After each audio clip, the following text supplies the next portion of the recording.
Fala pessoas, tudo bem com vocês?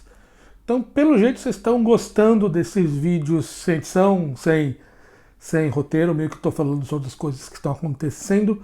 Então, muita gente gostou dos últimos, então hoje surgiu um tema relacionado à tecnologia que eu posso falar.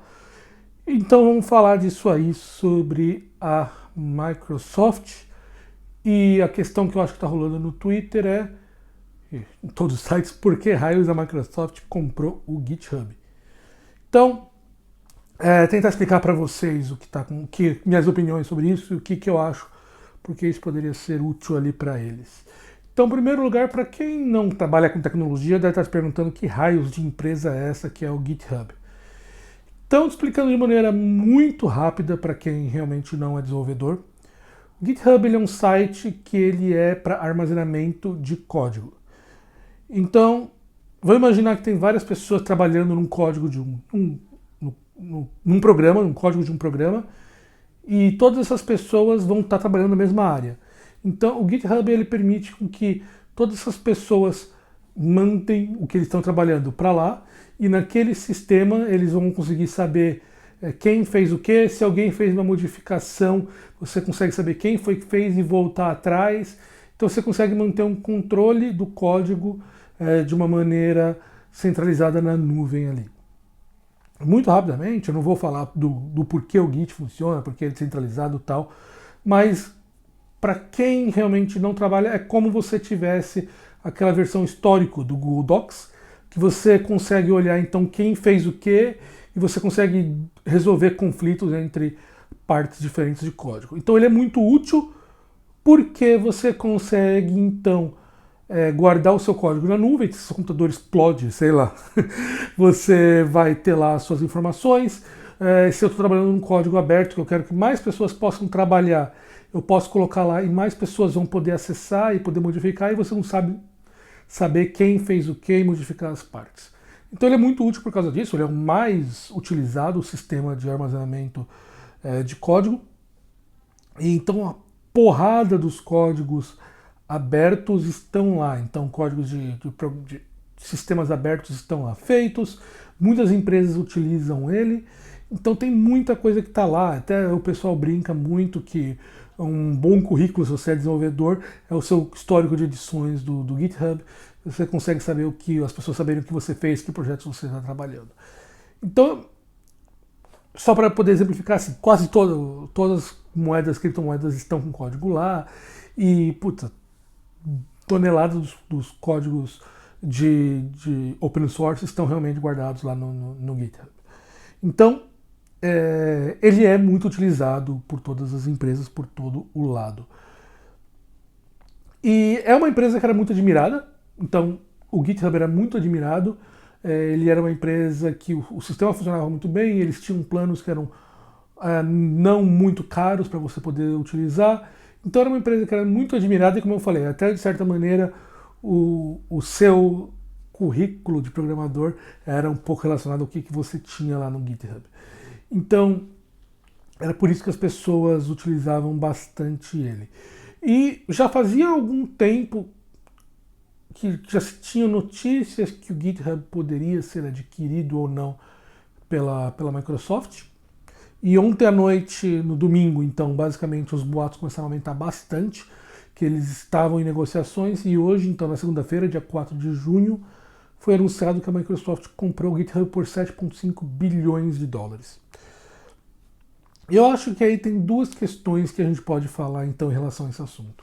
Uma delas é em relação à Microsoft, por que a Microsoft vai estar investindo em comprar o GitHub, e se a Microsoft vai cagar ou não a existência desse projeto. E a segunda coisa é um pouco a acumulação, que o pessoal tem falado muito, que é a acumulação da tecnologia na mão de poucas empresas. Então, começando pela Microsoft. Muita gente está preocupada realmente. Você tem um abandono massivo do GitHub desde que eles começaram a falar disso. Ontem, as pessoas têm ido para os concorrentes, GitLab, Bitbucket e outros, eles têm começado a ir para lá. E a grande questão que as pessoas têm falado, a Microsoft vai cagar. Elas lembram muito da aquisição do Hotmail e da aquisição do Skype. que a Microsoft realmente não foram aquisições muito felizes. Os sistemas tiveram problemas muito sérios depois da aquisição deles. Mas, do ponto de vista, quando eu olho hoje em dia, o que é a Microsoft hoje em dia, eu vejo que é uma empresa muito diferente do que ela era quando ela fez essas aquisições. Nessa época, ela era uma empresa comandada pelo Steve Ballmer, que era um cara que ele era muito mais voltado para o marketing do que o desenvolvimento técnico. E se você for ver, a Microsoft teve muitos problemas foi quando ela perdeu a liderança do sistema de celulares, quando ela começou a perder a liderança dos sistemas, não perder, mas ela ficou muito mais fraca nos sistemas home, então as pessoas começaram a utilizar muito menos pelo Mac, pelo Linux, e ela começou a ter ela perdeu muito a liderança do que ela tinha no desenvolvimento de tecnologias para os computadores e tal. Porque eles focaram muito mais em saber que eles tinham um pseudo-monopólio e com isso eles conseguiriam forçar os preços que eles quiserem e só fazer evoluções menores. Desde a saída do Ballmer e a entrada do Satya, o Satya é um cara técnico. Ele, como é um físico, e trabalhava muito tempo já com desenvolvimento, tudo. E a Microsoft começou a dar uma virada na maneira que ela trata as suas aquisições, as suas propriedades. Então a Microsoft começou a investir muito mais no Azure para concorrer com a AWS. Ela começou a trazer muito mais noções para transformar o Excel num software de análise de BI ou Big Data. Você teve a aquisição de outras empresas, mas eu já falo sobre isso. Então, ela começou a apoiar muito mais fortemente os open source. Então, em primeiro lugar, o .NET, eles começaram a apoiar abertamente a Mono para que o código .NET começasse a rodar nativamente em OS X e em Linux. O que quer dizer com isso? Antes, quando você tinha o sistema de desenvolvimento da Microsoft, que era o .NET, ele só rodava no Windows. Você rodava ele no Windows e só podia fazer lá. Então, se você desenvolvia um programa, ele só ia rodar no Windows. Eles começaram a trabalhar e dar o suporte para que esse código, que antes rodava no Windows, começasse a rodar também no Linux e no SX. Então, o mesmo código que você escrevia em um ia rodar em todos. Qual que é a vantagem? Para o desenvolvedor, ele não vai ter que... O código que ele escrevia para um ia rodar em todas as plataformas de uma maneira nativa, então ele ia poder fazer com que o programa dele fosse muito mais utilizado para todos os lados. Eles começaram a dar realmente suporte e funcionar muito melhor com sistemas open source, eles começaram a dar apoio para os sistemas open source. E, então, quer dizer, ela não era mais aquela coisa que pensava só dos... Eles começaram a ter uma postura muito mais aberta para trabalhar com esse tipo de desenvolvimento e até começar a adicionar ferramentas do Linux no Windows. Então a Microsoft hoje em dia não é exatamente a Microsoft que era do Skype ou do Hotmail. Ela é uma empresa muito mais aberta, muito mais relacionada, que entende muito melhor como está funcionando os sistemas open source. Ela apoia muito os desenvolvedores externos pelo Azure, tudo isso. Então eu não acredito, do ponto de vista prático, que eles vão chegar e destruindo tudo isso, porque o Satya mostrou, e ele tem mostrado com resultados ano após ano, que ser aberto aos sistemas open source está dando resultado. A Microsoft voltou a crescer o valuation dela e as pessoas estão felizes com a maneira que ele tem tratado. Então, eu acho que esse é o caminho que a Microsoft veio para ficar. Muito difícil, eu vi algumas pessoas com medo falando, mas e se o Satya sai e vem um cara como era o Ballmer?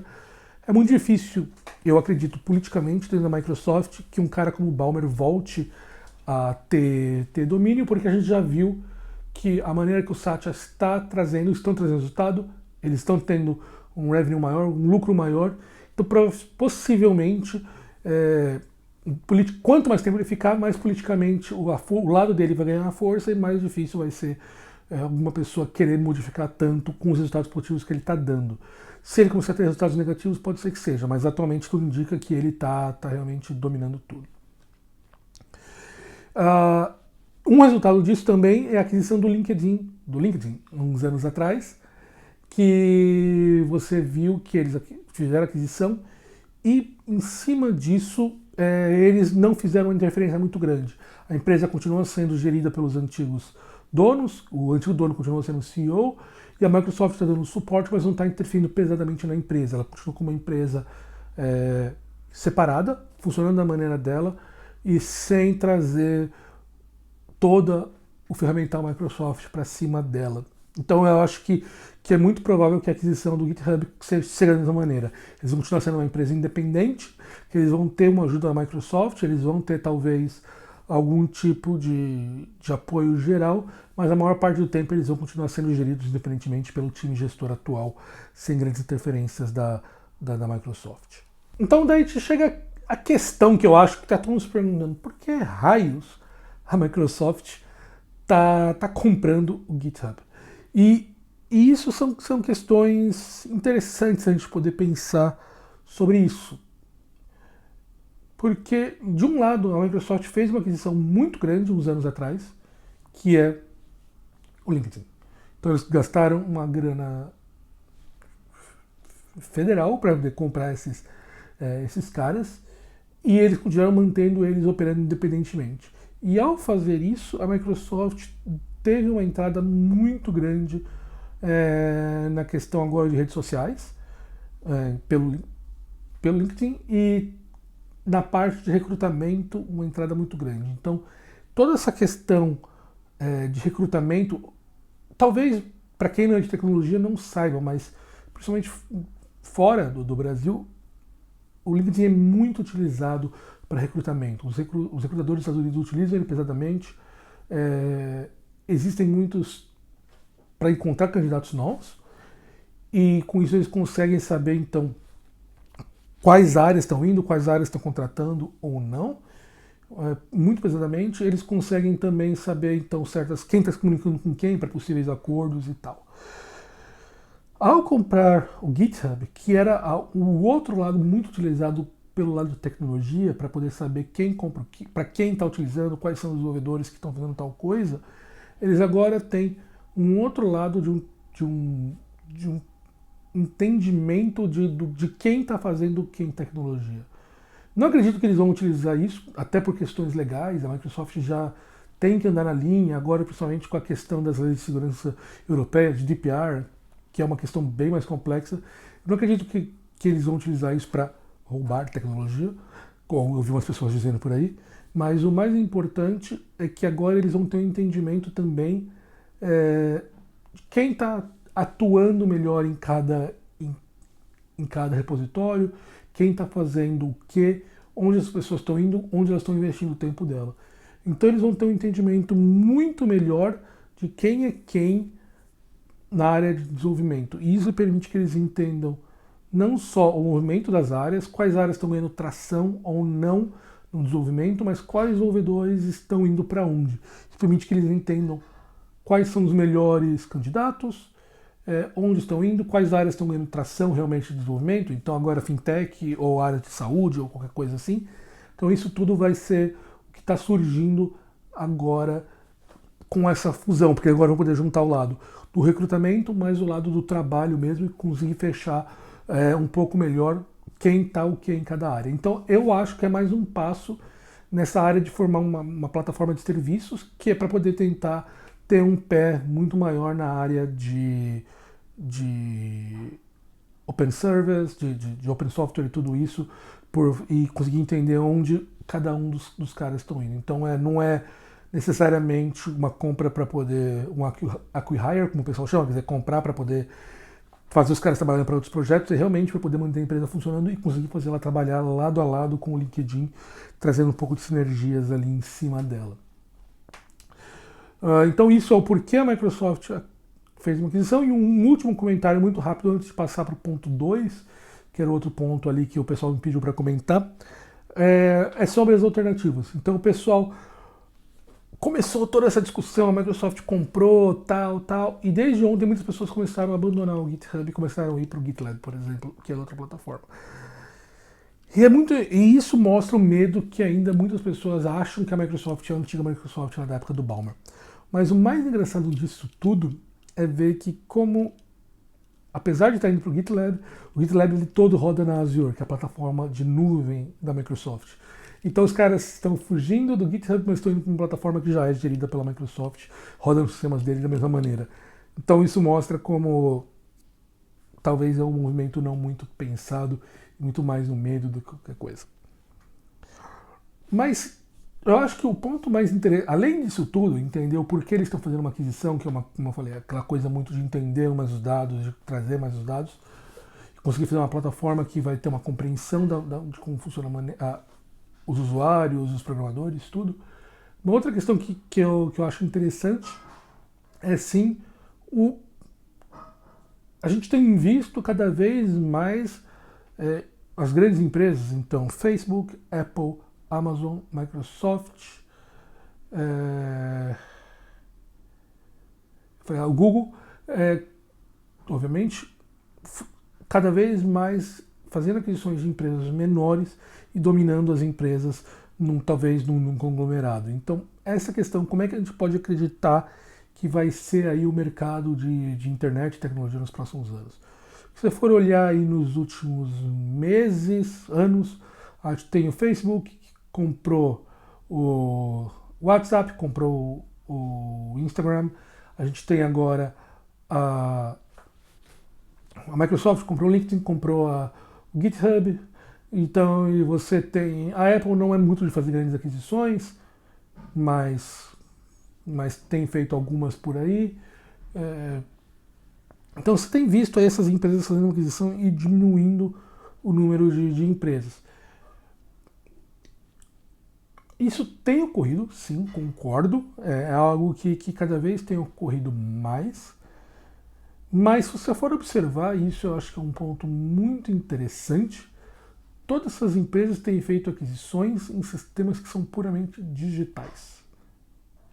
Então, quer dizer, o GitHub, o Instagram, o WhatsApp, são todos sistemas que rodam de maneira completamente digital e eles não têm nenhum tipo de segredo, entre aspas, que não seja o código e a base dos usuários. Então, você pode ver que o Facebook tentou comprar o Snapchat se recusou a compra, o Facebook foi lá e implementou as mesmas coisas no Instagram, que é o Stories. E rapidamente eles tiveram a vantagem sobre o Snapchat, que hoje em dia está em dificuldades. Por outro lado, se você for ver, o Uber está funcionando até hoje aí, o Airbnb está funcionando até hoje, a Priceline, a antiga Priceline, né, a Booking Holdings, que é a empresa, o grupo de qual faz a empresa que eu trabalho também está aí funcionando tudo de maneira normal, sem nenhum problema. E o porquê isso? Porque essas empresas que têm uma ligação com o mundo real, elas são muito difíceis de se copiar. Então,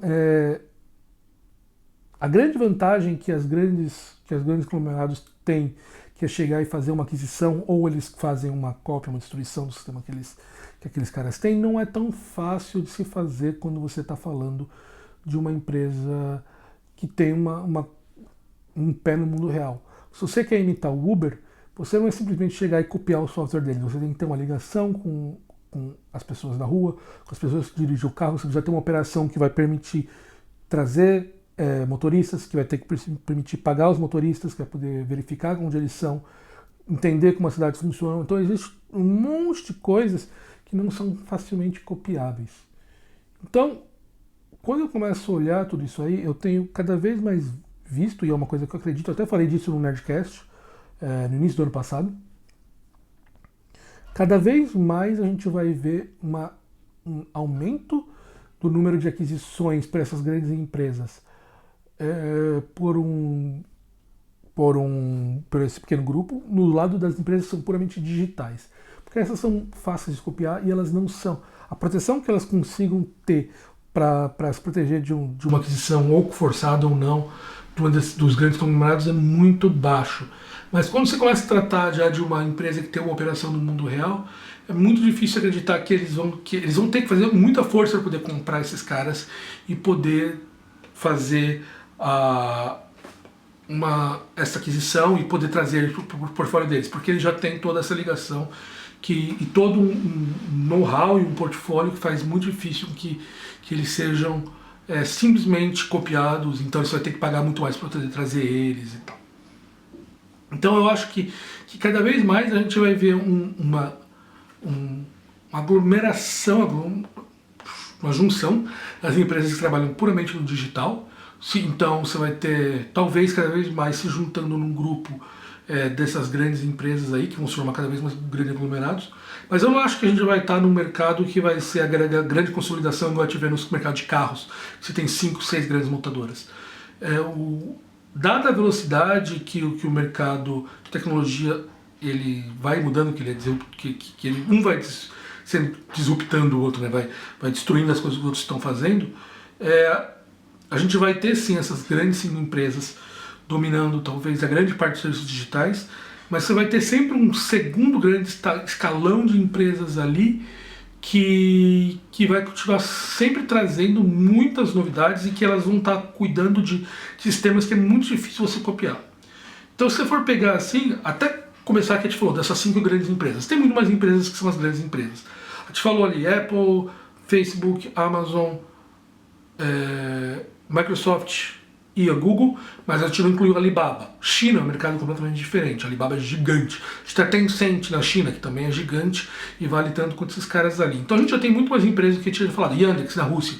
Então um grupo de empresas, quando você olha que tem um aspecto mundial e que são de gerais, como essas aí, já é bem maior do que só as 5 que as pessoas têm falado. Então começar por isso aí. Então, quer dizer, a gente tem muito mais empresas que são grandes, então a competição é muito maior e se for ver Google, Amazon, eles não têm nenhuma entrada na China, se for começar por aí.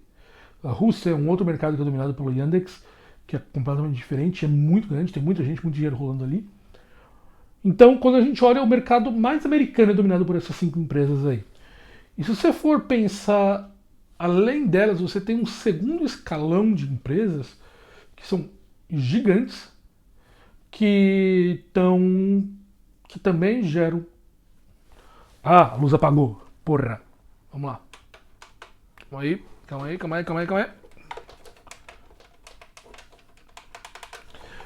Você tem um segundo grupo de empresas gigante que está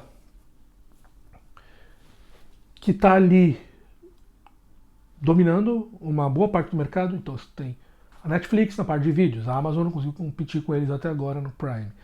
Você tem a Uber, que domina a parte de movimentação de carros ali. Você tem a IBM, que na parte B2B ainda domina de maneira muito violenta o mercado. Você tem, então, diversas empresas que estão dominando um segundo escalão de tecnologia que são muito grandes para poderem serem adquiridas de maneira fácil por essas grandes empresas e que elas trabalham com sistemas que são muito difíceis de serem copiados facilmente. Então, as futuras, provavelmente, startups vão continuar se focando nesse pedaço que eles podem se focar. E não vai ser mais tipo fazer o que foi o Instagram uns anos atrás. Eles vão continuar se focando em continuar criando serviços que necessitem de uma ligação com o mundo real e uma ligação com o mundo digital para poder trabalhar em cima dali. Se for ver quantos anos não existia o Uber, quantos anos não existia a Netflix. A Netflix é um pouquinho mais antiga, mas são todas empresas que surgiram do nada entre ali. Se você for olhar empresas que têm um valor de mercado acima de 50 bilhões de dólares, a tonelada, um monte. Se você for pegar ali, mesmo se for 20 bilhões de dólares, já não é fácil você fazer muitas aquisições dessas acima de 20 bilhões de dólares. Você faz 1, 2 por ano no máximo, mesmo para empresas como a Apple, que é ridícula de grande. Então isso é uma coisa que já mostra que, apesar de já ter uma consolidação, a gente está muito longe de estar no caso que aconteceu com os aviões, com os carros, mas sim a gente vai ter talvez um grupo dominando aquilo que seja fácil de ser copiado e mais um grupo intermediário de muitas empresas que vão querendo estar competindo. E a gente está falando dos Estados Unidos, como eu falei, se for para a China, a competição é completamente diferente, lá tem outros mercados, outras opções que a gente nunca ouviu falar aqui no Ocidente, as daqui nem são utilizadas lá. Então é isso aí. É isso que eu queria falar sobre esse negócio da Microsoft. Eu me interesso muito por sobre o negócio de tecnologia, eu trabalho com tecnologia, eu acho bem bacana entender como essas coisas estão indo e eu acho muito engraçado de ver talvez toda essa comoção que teve pela compra. Quando você olha pelos fatos, não faz sentido nenhum o que toda essa comoção de eles vão destruir o GitHub ou não, ou coisas assim. Ou a Microsoft vai fazer isso porque eles querem sim tirar todos os funcionários de lá. Então, não é o que a gente vê, não é o que os dados mostram. E eu acho bem engraçado a reação quase histérica que eu tenho visto aí na internet sobre o assunto. Beleza? Então, como a gente combinou, continuo nesse meu esqueminha aqui de gravando sem roteiro, sem nada, falando de cabeça. E se assim que der e liberar, estamos de volta de verdade. Então, se surgir mais algum tema interessante que vocês querem, só falar aqui ou falar lá no Twitter que eu gravo um vídeo desses aqui, o vídeo papum. Montei a câmera, falei e beleza. Tá bom? Então ficamos por aqui. Falou!